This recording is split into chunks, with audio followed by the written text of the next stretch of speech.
ating mekaniko. So, yan si Farid Kenneth, yung pinakagaling ng Bacortos. Damn! Ayan guys, meron tayong PCX na bibrahin. Maingay. Ayan. PC.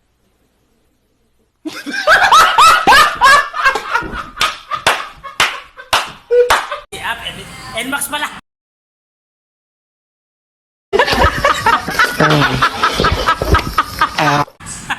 NMAX niya nga.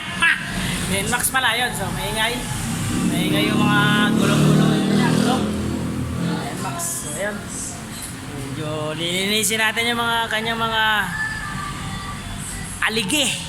Ayun guys. So, yun na muna. Pagka meron na tayo, nabuo na, okay na. Ipapakita yung mga galaw natin. So guys, yun muna. Peace! Nga!